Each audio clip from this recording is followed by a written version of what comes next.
अल्हम्दुलिल्लाह अल्हम्दुलिल्लाह रब्बिल आलमीन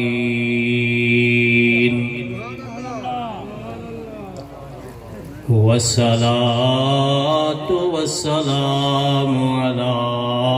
रसूलिहिल करीम अम्मा बअदु फ़क़द क़ाल अल्लाहु तबारक व तआला फ़िल क़ुरआनिल करीम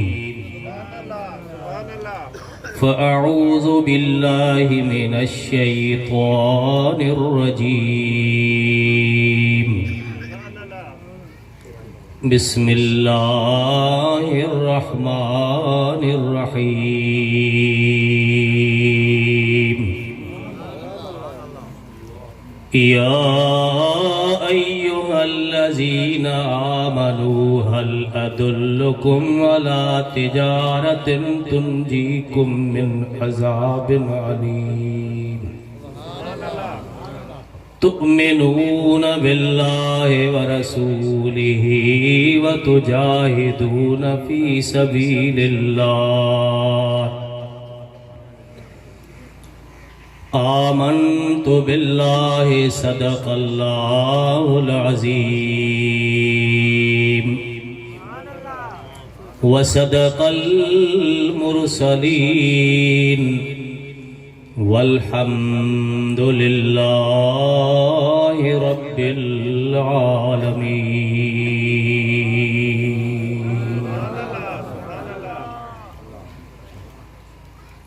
वसन ऐं विहसन ने दिहाड़ी ॾिसण लाइ वसन ऐं विहसन ने दिहाड़ी ॾिसण लाइ ॾिसी ॾिसी आयूं तब तलाशूं कन्ने ड्राप्यो न ड्रापन पसण मजा पिरीअ जे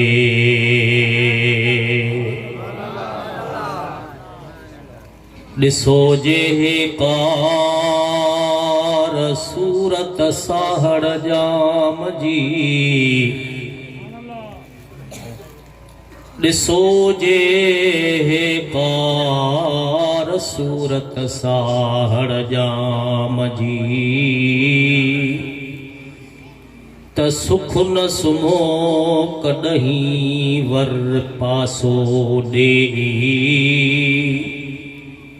पो मुखां अॻे ई घिड़ो सभु घड़ा खणी अस्सलातु वस्सलामु अलैका या रसूल अल्लाह अस्सलातु वस्सलामु अलैका या हबीब अल्लाह अस्सलातु वस्सलामु अलैका या रहमतल लिल आलमीन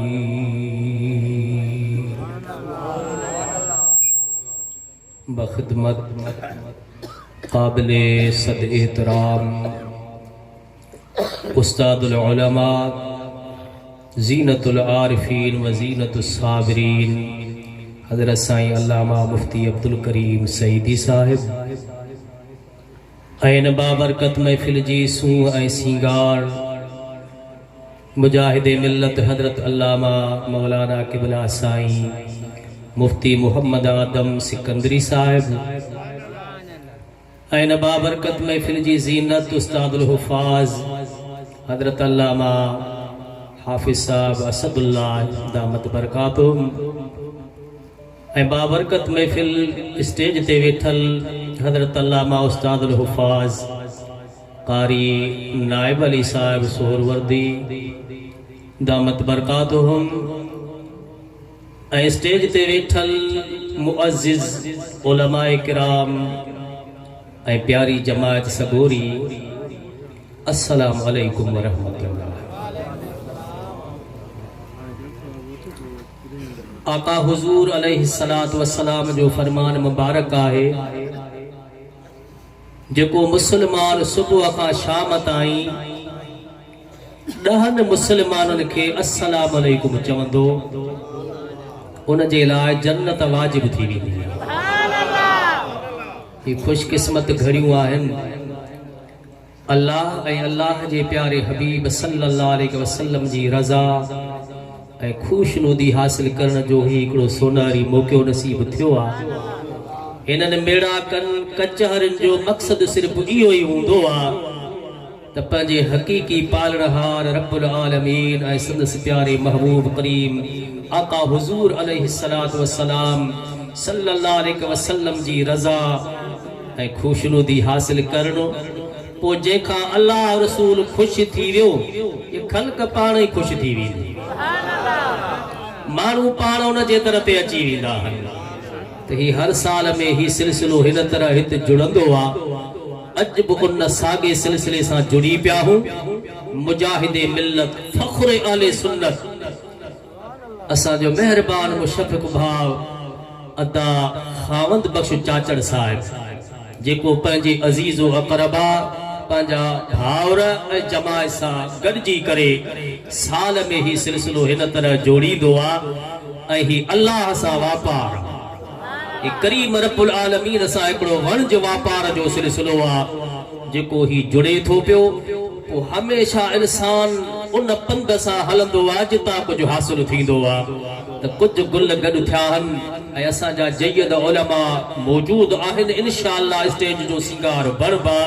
पर कुझु घड़ियूं मौक़ो मिलियो आहे त इन कचहरी मां सिखी वठूं। हाणे अवां भाउरनि खे गुज़ारिश आहे, असांजो नबी हयातुल नबी, असांजो नबी मेहरबान नबी आहे। ऐं हीअ अवां असांखे पक आहे त कचे जे भिक में बंद जे कप ते किरण पुल चओसि, खबर पुल चओसि, समो खान ॻोठ कहिड़ो बि नालो रखो, पर काइनात जे ज़र्रे ज़र्रे जे अंदरि जेका बि शइ साह खणे थी, पई खणे पसाह पसण कारण पिरीअ जे, सभु कंहिंजो पंधु उन पिरीअ जे तरफ़ आहे। पसाह जेका बि शइ खणे थी, आली या सुकी या किथे बि आहे, कसर हिक किरोड़े संदसि गिड़िखियूं, मरकज़ त हिकु आहे पर दॿ हिकु त कोन्हे न। कसर हिक किरोड़े संदसि गिड़िखियूं, जाॾऊं कय में परख ताॾऊं साजन सां। मुंहिंजे महबूब जो पंधु परे नाहे, उन सरकार खे मुखातिब थी ऐं पक समझी त वेठा त कचे जे इलाइक़े बंद जे भिक में आहियूं, पर तोजा मोजा अॼु सॾ हे आज़ियूं ऐं मनाजात ऐं पंहिंजे अंदर जो आवाज़ असांजो महबूब ॿुधी बि रहियो आहे त तो असांखे दुआउनि सां नवाज़े बि रहियो आहे। इन उमेद ते दुरूद शरीफ़ पढ़ायो त मां ॿ ॻाल्हियूं प्यार जूं अव्हां जे आॾो पेश करे वठां। सल्लल्लाहु अलैहि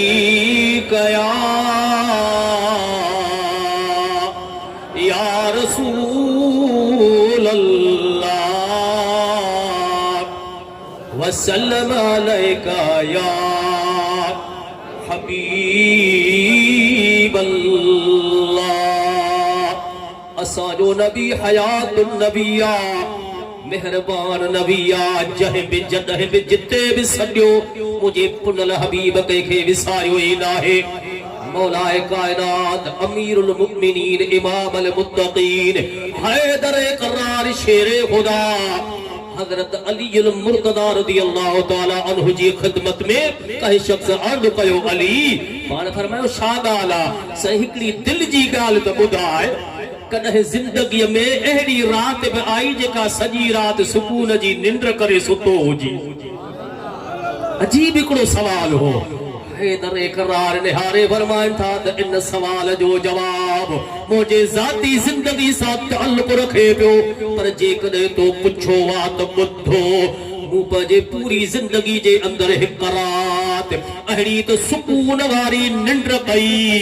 जो वरी अहिड़ी निंड कॾहिं बि कान आई। हालांकि अल्लाह जे बाननि जो त हिकिड़ो अजीब सिलसिलो जुड़ियल आहे। फरमाए तो वल्लज़ीन यबीतून लिरब्बिहिम सुज्जदन व क़ियामा। अल्लाह जाने का सालिह बना तो सजी सजी रात जागंदा हने, कदे सजदे में कदे क़याम में। साईं वा कहिड़ी रात हुई जेका तव्हां सजी रात सुकून जी निंड सुता हो। हैदर करार फरमाए थो त उहा रात जॾहिं मुंहिंजा महबूब कायनात जा सरदार मक्कातुल मुकर्रम जे सरज़मीन खां मदीनतुल मुनव्वर जे तरफ़ हिजरत फरमाए रहिया। ऐं रात जो वक़्त सरकार फरमाइनि था अली मुंहिंजो बिस्तरो मुबारक आहे, इन बिस्तरे जे मथां अज रात 100 हथियार बंद हमले करण वारा हन, जान जा वेरी बड़िया हन। असां त अमन सलामती सां हितां गुज़रंदासीं, पर इन बिस्तरे जे मथां तोखे रात आराम करणो आहे। ऐं सुबुह जो सिज उभिरे त ही कुछ अमानतूं हन, उहे उन्हनि अहलन ताईं पहुचाइणियूं हन। हालांकि क़ुरान करीम जे उन पाक अज़मत क़ुर्बान मुजाबा अमानतूं बि उन्हनि जूं जेके जान जा वेरी बणिया, जेके हमलो करण आया विढ़ण आया। सरकार फरमायो त हू त दुश्मन बणिजी आया, पर हिन तर त दुश्मननि खे बि दुआऊं मिलंदियूं। असांजे महबूब जी जिंदगी मुबारक पढ़ी ॾिसो। सलमान बा क़ुरान समझायो इन्नल्लाह यअमुरुकुम अन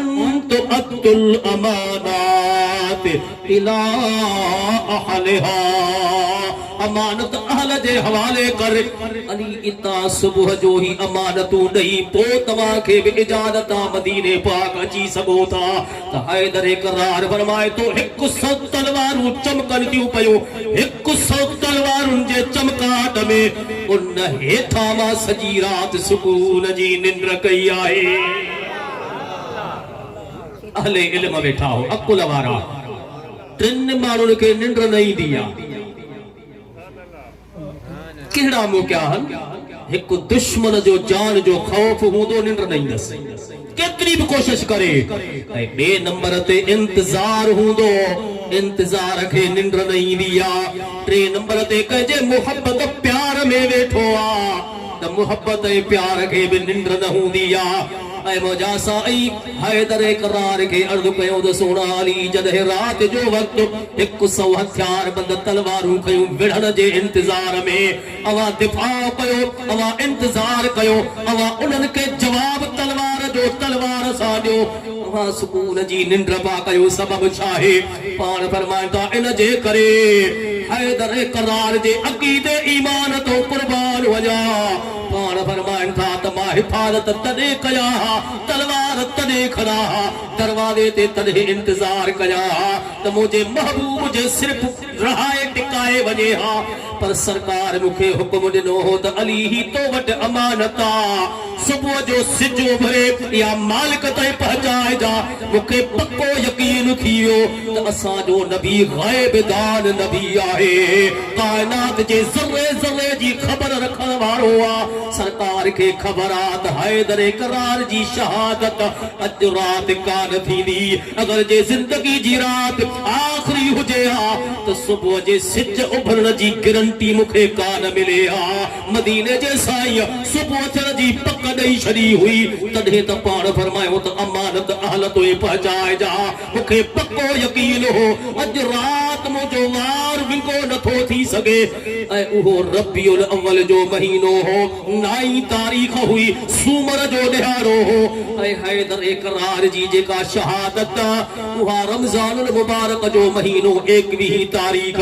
मक्कातुल मुकर्रम जी धरती वो कूफे जी सरज़मीन हुई। शेरे खुदा जो अक़ीदो ईमान हो त असांजे महबूब जंहिंखे बि गारंटी अता फरमाए छॾी उहो सलामत रहंदो। ऐं अल्लाह जे हबीब खे इहा सभु ख़बर आहे त कंहिंजी शहादत, कंहिंजो विसाल, कंहिंजो मौत कॾहिं थींदो, किथे थींदो। रब करीम महबूब खे पंहिंजे महिरबानी सां हर तरह सां बाइख्तियार बनायो आहे। असांजो अक़ीदो आहे त अॼु जी कचहरी बि अहिड़ी तरह दरबारे रिसालत में टेलीकाट थी रही आहे। सरकार समात फरमाइनि था पिया, हाणे दुरूद पढ़ त पंहिंजे मंज़िल ॾे हलूं। सल्लल्लाहु अलैहि या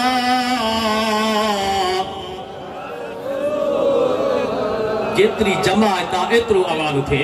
वसल्लम अलैका या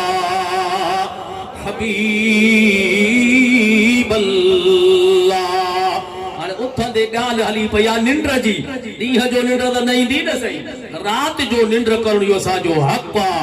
ऐं निंड में पूरे जिस्म जा उज़वा करार वठंदा आहिनि सुकून मिलंदो आहे ऐं हर जीअ जी निंड करणु आराम करणु इहा हिकिड़ी बुनियादी ज़रूरत आहे पोइ सॼी राति जॾहिं इंसान सुकून जी निंड कंदो आहे पोइ सुबुह जे बाख फुटण खां पहिरीं हिकिड़ो सॾु थींदो आहे वो किथों सॾु थींदो ऐं कंहिंजो सॾु थींदो अॼु त सॾु थियो अदा खावंद बख़्श भाउ चाचड़ भाउरनि खां अचो अचो किरण पुल ते गॾु थी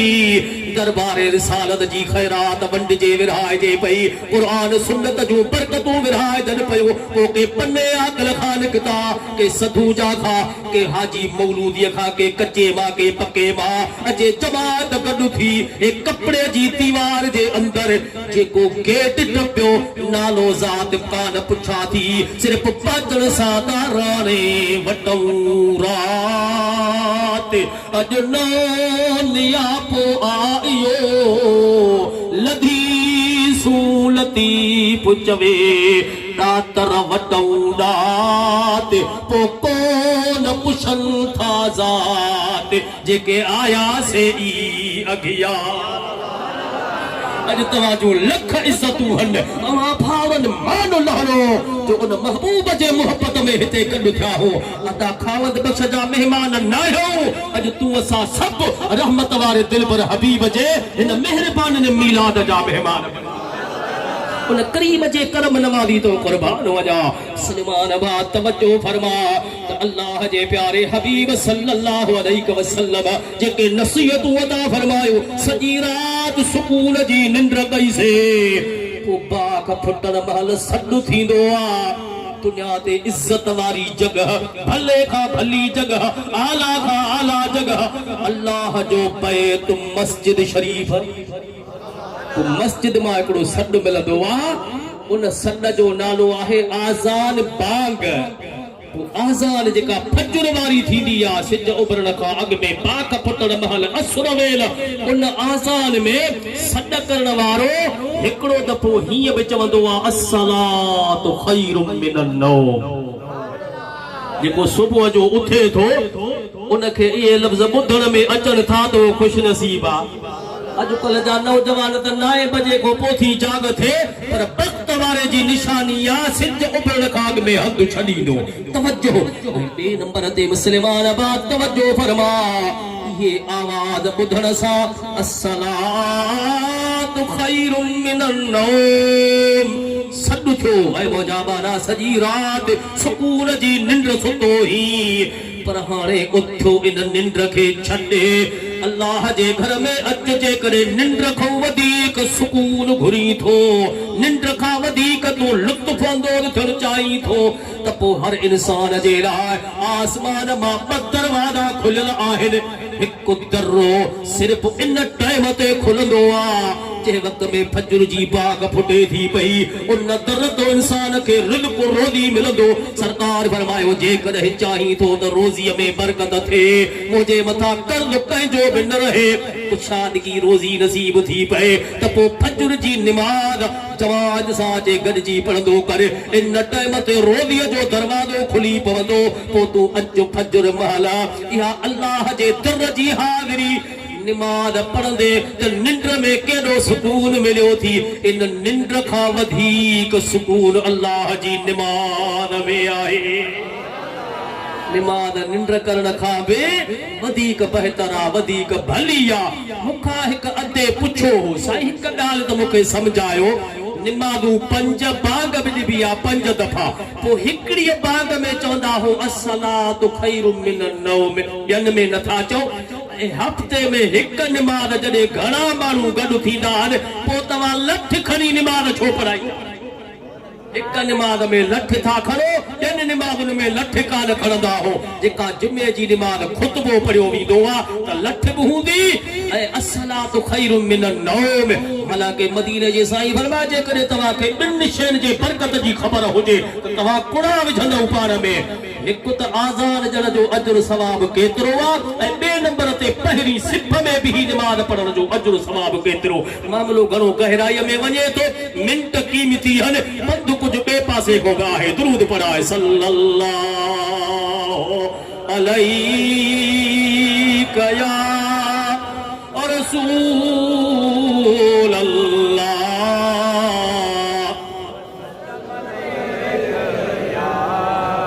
वसल्लम अलैका या हबीब अल्लाह मुसलमान बान बिन शैन जी पांजे पाण सा हिकड़ी एग्रीमेंट करे छड त फजर जी नमाज अल्लाह से मुखे जमात सा नसीब फरमा इन निंड को वधीक सुकून मिली पवंदी ऐ क़यामत जे ॾींहुं जॾहिं तो जी आमद थींदी उन टाइम ते बि अल्लाह जे तरफ़ खां तो जे मथां रहमत थी पवंदी क़यामत ॾींहुं जन्नत ॾे निमाज़ी नाज़ सां हलंदा क़यामत ॾींहुं जन्नत ॾे निमाज़ी नाज़ सां हलंदा उते न बेनिमाज़ न मिठनि खारनि जो छा थींदो मुंहिंजा अल्लाह महशर में सज़ावारनि जो छा थींदो तूं नेकनि जो पासो पर गुनहगारनि जो छा थींदो मुंहिंजा अल्लाह महशर में उमिरि सवा साल हुई जन जी झुकाए सिरो न क्यों सजेदो उमिरि सवा साल हुई जन जी अता झुकाए सिरो न क्यों सजेदो मूं त ॾिठो आहे केतिरा दफ़ा आॾो अखियुनि जे साम्हूं अहिड़ा मरहला गुज़रिया कोताकुनि ते कचहरियूं चौकनि ते कचहरियूं गिटनि में कचहरियूं उन खां अलावा होटलनि ते कचहरियूं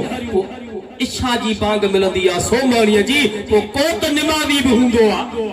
उथण महिल सॾु ॾींदो आहे अदा खोड़ कचहरी कई आहे हाणे आज़ान मिली आहे हलो त मस्जिद में निमाज़ पढ़ी अचो तो वेठल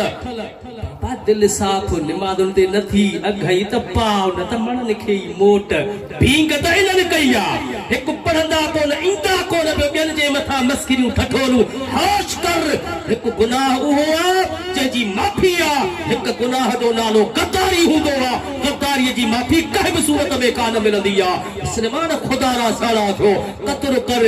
इन अल्लाह जे पाक बैत जी सुञाण रख उमिरि सवा साल हुई जन जी झुकाए सिरो न क्यों सजे तो यको जने खा तू विसरी वे उन्हनि यारनि जो छा थींदो मुंहिंजा अल्लाह महशर में तो कुरान करीम असांखे सम्झायो फरमाए तो या अय्युहल्लज़ीना आमनू हल अदुल्लुकुम अला तिजारतिन तुंजीकुम मिन अज़ाबिन अलीम अल्लाह से दावत दी कलमे पढ़ण वारनि खे मोमिननि खे त ऐ मौजा बाना दुनिया जा वापार खोड़ कया थी पर अच मां अल्लाह सां वापार कर अल्लाह से वापार जी तिजारत जी दावत दी हल अदुल्लुकुम अला तिजारतिन अल्लाह सां वापार कयो मुंहिंजा रब मिठा कहिड़ो वापार कयो कीअं कयो कमंद खपाया से खारकूं खपायूं से कणक खपाई से जिन सजा वापार करे 5 टका कमाया से अल्लाह ताला फरमायो तो दुनिया जे वापार मां दुनिया जा नफा मिलंदई पर अल्लाह सां वापार कंदे त क़यामत जे ॾींहुं ॾुखो ईंदड़ अज़ाब खां बची पवंदे हार कंदड़ अज़ाब खां बची पवंदे मुंहिंजा अल्लाह कीअं वापार थींदो तुमिनून बिल्लाहि व रसूलिही व तुजाहिदून फी सबीलिल्लाह रब्बुल आलमीन जी ज़ात पाक फरमायो अल्लाह जे हबीब जे मथां ईमान खां बाद तो जे मथां हक़ त अल्लाह जे रस्ते में जिहाद कर आहे तवज्जो फी सबीलिल्लाह है अल्लाह जे रस्ते में तोखे जिहाद करण जी दावत ॾिनी थी वञे पई ऐं उहो जिहाद आहे छा अॻिते त जुमला घणा वञनि पिया बे अमवालिकुम व अनफुसिकुम पंहिंजी जान सां ऐं पंहिंजे माल सां क़ुरान करीम में समझाए तो इन्नल्लाह युहिब्बुल लज़ीना युक़ातिलून फी सबीलिही सफ़ा कअन्नहुम बुनियानुम मरसूस अल्लाह उन्हनि सां मोहब्बत थो करे जन पंहिंजूं जानियूं अल्लाह जे रस्ते में पेश कयूं हन युक़ातिलु अल्लाह जे रस्ते में त अचनि था पर जीअं सीहे जी दीवार मज़बूत हूंदी आहे जबल पंहिंजी जाइ तां हटे पर मर्द पंहिंजे मक़सद खां न टुटे उन उमेद ते हली आया पंहिंजूं जानियूं बि खणी आया पंहिंजो माल बि खणी आया ऐं महबूब मदीने जा साईं बि ॿिनि तरीक़नि जी दावत ॾींदा रहिया पर अल्लाह जे हबीब जे उन अज़मत तो क़ुर्बान वक़्त जे चोटीअ जो आलिम अल्लामा जलालुद्दीन सुयूती रहमतुल्लाह अलैह तफ़सीर दुर्र मंसूर में लिखे थो पियो त माल सां बि जिहाद अहिड़ी तरह पंहिंजे जान सां बि जिहाद मक़सद सिर्फ़ अल्लाह ऐं अल्लाह जे हबीब जी रज़ा त पोइ उन वक़्त बि हो अॼु बि आहे मुंहिंजे महबूब जे दरबार में अमीर नवाब सरदार बि ईंदा हुआ पर ग़रीब मिस्कीन मोहताज बि ईंदा हुआ परावा बि ईंदा हुआ त पंहिंजा बि ईंदा हुआ सरकार दावत ॾिनी पंहिंजे जान सां अल्लाह जे रस्ते में ऐं पंहिंजे माल सां अल्लाह जे रस्ते में अचो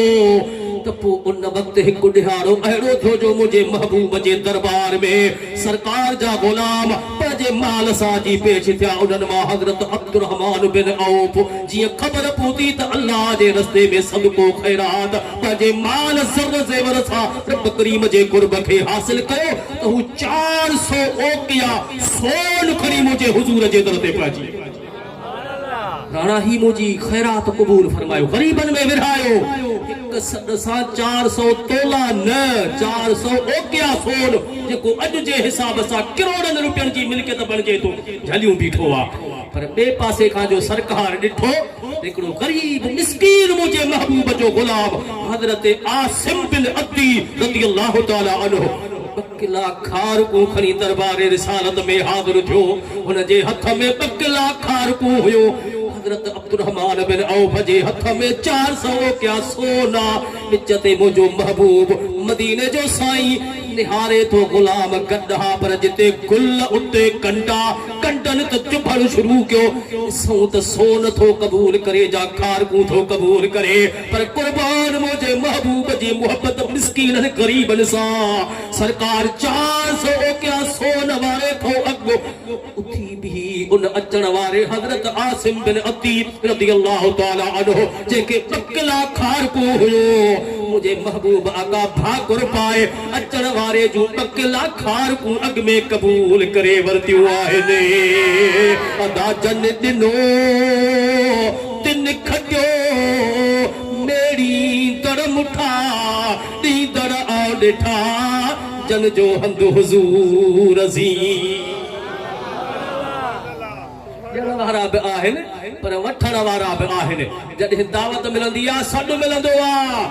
अदा वठी वञो पोइ जो बैकुन जे दरनि ते वञो त अमड़ियूं मावरूं पोड़ियूं उहे बि कतारुनि में बीठे ॾिसूं था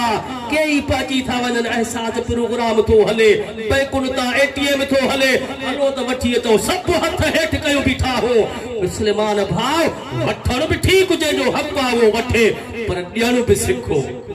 अल्लाह जे राह में अॻिते थी मसाजिद मदारिस दीन जे ख़िदमत में अता खावंद बख्श मूंखे खुशामद करण ॾाढ बि न ईंदी आहे पर अहिड़े दौर जे अंदरि अॼु हर इंसान मसरूफ़ आहे हर इंसान जूं ज़रूरतूं ख़्वाहिशूं ख़र्च परेशानियूं ॾींहों ॾींहुं वधनि पिया हर जीव हिकिड़े ॾुखे ॾिवाटे ते बीठा हो अहिड़े दौर में ही जमायतूं गॾु करणु चिरागान करणु ही ख़र्च करणु इहे सम्झ त अल्लाह रसूल जे क़ुर्बन मज़ा हिकिड़ो बहर मोतिन जो विरहाए इन तरीक़े सां सभु गॾिजी पओ सल्लल्लाहु अलैहि या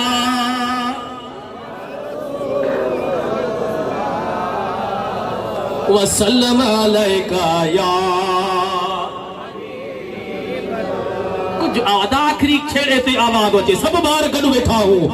हिकड़ो जिहाद पंहिंजे माल ऐं जान सां जेको सिलसिलो हलियो हालांकि असांजो नबी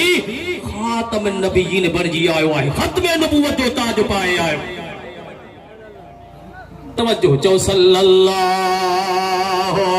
अलैहि या रसूल अल्लाह वसल्लम अलैका या अज वो सिलसिलो हले थो हिकड़ो जिहाद तो हो जेको तलवार खणी जंग जे सूरत में पर हिक जिहाद टुटल दिलियूं जोड़े वठे वो अल्लाह जे कामिलन दरवेशन वलियन जो कम आहे जेके तडे ते वेही हजार टुटल दिलियूं उन्हनि खे जोड़े रहमत वारे हबीब जे दरबार में पहुंचाए छॾे अल्लाह जा नेक बाना सालिह बाना उन्हनि जी दरबारनि तो कुर्बान वञा अज बि उन्हनि जो आस्ताना आबाद आहिनि अज बि उन्हनि जो सिलसिलो हले थो पियो पोइ जंहिंजी जैसा मोहब्बत आहे जंहिंजो जिते ताल्लुक आहे उन ताल्लुक खे मज़बूत करे वठो जीअं अव्हां जे मथां जेको वॾे खां वॾो कर्म वारो छट हथ मुबारक पंहिंजे महबूब मुर्शिद करीम हज़रत गौस आलमीन गौस बहाल हक ज़करिया शहनशाह मुल्तान संदन जी दरबार ता कुर्बान मुजाबा उन कामिलन जे दर सां जीअं जुड़ी पियो ही उन रिश्ते खे सलामत रखजा संदन जी दरबार आलिया में हिकड़ी औरत हली आई हथड़ा बधी रोए थी पई साईं अल्लाह जो हुक्म तुझे जेके कामिलन जो दरबारूं हूंदियूं हन उते बिगड़ल कम में बणिजी पवंदा हन टुटल दिलियूं भी जुड़ी पवंदियूं हन मां टुटल हा मां बिगड़ल हा दुनिया जूं चतियूं कान लॻियूं दुनिया जे फकल फर्क कान कयो हाणे हिकड़ी मेहरबानी तव्हां फरमायो छा घुर्जे से अध खां वधीक उम्र गुज़री वई औलाद कोन्हे का खुदा जो कामिल बानो अखियूं मुबारक बंद करे सिर्फ निहारन था पिया तो कामिल दरवेशन जी जेका निगाह हूंदी आ उहे फर्श ते वेही अर्श खे बि ॾिसंदा हन निगाहे मर्द मोमिन से बदल जाती है तकदीरे निगाहे मर्द मोमिन से बदल जाती है तकदीरे अल्लाह जे कामिल बाने अखियूं मुबारक बंद करे उन लोह महफूज खे ॾिसी वरतो निहारे फरमाईंदा अम्मा पंहिंजे नसीब खे चओ तुंहिंजे मुक़द्दर में तकदीर में नसीब वारे उन तख्त ते उहा शइ लिखियल ई कोन्हे का से जे नाए लिखियल त बसि हितो कमु नथो ठहे उहा कहिड़ी कुंड इन जे करे मायूस थी वापसि थी पर पंहिंजे नसीब मुक़द्दर ते बंगोड़ा किरी पिया नंढड़ा ॿार रांदि पिया खेॾनि उन्हनि नंढड़नि जे अंदरि कुर्बान हज़रत साईं शाह रुकने आलम रज़ियल्लाहु अन्हु खुदा जे कामिल जेके ॼाईंदे ॼाम बणवाहन निहारे माईअ जो अॻु वठी बीहे थो अम्मा छो थी रोती वञी पई अब्बा तुझे साईं जे ख़िदमत में उम्मीदूं खणी आयम नसीब ते रुआ थी अम्मा तकर न कर इते बीह तुंहिंजो कमु ठाहे था वठूं ए दरबाकी आइन छाजे लाइ हिते त गंढ टोपा थींदा हन वेहो कमु बणिजी पवंदो वञ न पाण वापसि मोटी आया पोइ जंहिं वक़्त में ॿ ॻाल्हियूं आलम सॻोरा सम्झाईंदा हन हिकु दॻु इहो त रुकने आलम सरकार माईअ खे समझाए वापसि कयो अबे जे ख़िदमत में साईं जे ख़िदमत में ही अचो से जे नसीब में लिखियल हुजे वो त घर ई मिले हेॾे छो अचां हा जॾहिं नसीब में न आहे तॾहिं तुंहिंजो सहारो वरितो आहे ॿियो सबक़ु ही बि सम्झाईंदा हन त साईं जन माईअ खे बीहारे ऐं जी ही जुतियूं पयूं हन उन्हनि जुतियुनि जा जेके पेर हा हिकिड़ो पेर खॿे जो सॼे पासे ॾो सॼे जो खॿे पासे ॾो इन तरीक़े सां ही सिलसिलो कयो अल्लाह अकबर हज़रत गौस बहाल हक़ जहिड़ी पाक ज़ात निहारे फरमाया बचड़ा ही छा पियो करी दुनिया खिलंदी त असांजे दरबार जो ही पाक शहजादो इन्हनि जुतियुनि खे अॻिते पोइते करणो साईं जन नंढड़ा मासूम निहारे असां कनि अब्बा जेकॾहिं जुतियुनि अॻिते पोइते करण सां माण्हू दुनिया जा खिलंदा हिन दर जो मायूस थी सवाली खाली मोटी वञे त माण्हू खिलंदा साईं जन हथ मुबारक खणी दुआ था घुरनि मुंहिंजा अल्लाह ऐं जहान जा पालनहार तुंहिंजो वाइदो कयल आहे लहुम इंद रब्बे में मुझा दोस्त जॾहिं बि जिते बि मूंखां जेका बि शइ घुरंदा मां ॾींदो में जे लिखल ना है तवे हो तनी वट्टी आ कलम जन जे हथ में मेरे अंग अगिया वारे ब्या लिखन अदा पनो सो पढ़न जैसा पसंद पिरी खे अल्लाह तो जो कम ठहियो हारे तू सुकून सा सुनी तो अल्लाह से तुझी झोली के आबाद फरमाई दो तो अल्लाह जा कामिल बाना इहो अल्लाह सा वापारा जान सा माल सा जेके टुटल दिलियूं जुड़ी पवंदियूं हन ठहड़ा कम ठही पवंदा हन असा जा महबूब मुर्शिद करीब हजरत सैयद इमामुल आरिफीन मोहम्मद राशिद रोज़े धनी रज़ी अल्लाह अन्हु संदन जी खानकाह आलिया ते वक्त जे चोटीअ जो हाफिज साहब हाफिज मिल्लत जेको हज़ारन हाफिजन जो उस्ताद थी गुज़रियो आ हाफिज इमा बख्श रहमतुल्लाह अलैहि जी ज़ात पाक बाकरान वारा नंढड़ा हा मासूम हा